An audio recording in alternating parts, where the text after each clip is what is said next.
کوشش کیجئے، مارکیٹ میں موجود ہے، ایک کتاب کا ریفرنس دے رہا ہوں، گھر کو جنت بنانے کے 14 نسخے، نام یاد رہے گا، یہ ہمارے مکتب کی لکھی ہوئی کتاب ہے، شیعہ سنی سب کو کہہ رہا ہوں کتاب خریدیں۔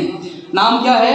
چھوٹی سی کتاب ہے، گھر کو جنت بنانے کے 14 نسخے۔ اس میں کیا ہے؟ 14 باتیں شوہر سے کی ہیں کہ قرآن اور حدیث تجھے کیا کہہ رہی ہے، 14 باتیں زوجہ سے کی ہیں، 14 باتیں ساس سے اور 14 سسر سے۔ اسی طرح وہ سارا ایک مجموعہ ہے جس کا نام رکھا ہے گھر کو جنت بنانے کے 14 نسخے۔ کبھی جا کے اس میں پڑھیے گا، وہاں پر موجود ہے اگر شوہر باہر سے تھکا ہوا آئے، چہرے پہ پریشانی کے آثار ہوں، جب وہ گھر میں آتا ہے تو گھر کے بکھیڑے کھول کے اس کے سامنے نہ بیٹھ جا، اسے بٹھا، اسے پانی پلا، اسے کچھ سانس لینے دے۔ ابھی شوہر گھر میں آیا، پورے دن کے بکھیڑے کھول کے سامنے رکھ دیے، گھر میں یہ بھی کوئی نہیں، گھر میں یہ بھی نہیں ہے، گھر میں یہ بھی نہیں ہے، گھر میں فقر و فاقہ ہے، گھر میں یہ مشکل ہے۔ کہا نہیں، اہل بیت کے چاہنے والی ہو، اگر شوہر گھر میں آیا ہے تو خیال کر، اپنی زندگی کے بکھیڑے بعد میں بیان کرنا، تھکا ہوا آیا ہے اسے پانی پیش کر۔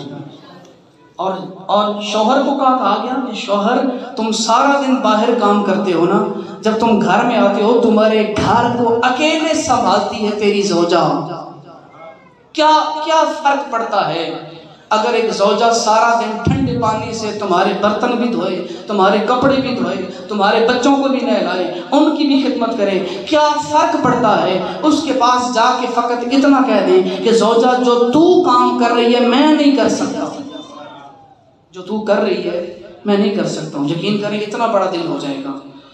لیکن کیا ہے، اہل بیت کی تعلیمات سے ہم دور ہیں، ورنہ ہمارے گھر بھی جنت نظیر ہوتے، جنت کی مثال ہوتے۔ ہم نے آل محمد کا دروازہ پکڑا ہے، ہم نے اپنے نفس کی تربیت کرنی ہے، اپنے نفس کی تربیت کے بعد اپنے گھر کی تربیت کرنی ہے، اور گھر سازی کے بعد معاشرہ سازی کرنی ہے، اور معاشرہ سازی کے بعد ملک سازی کرنی ہے۔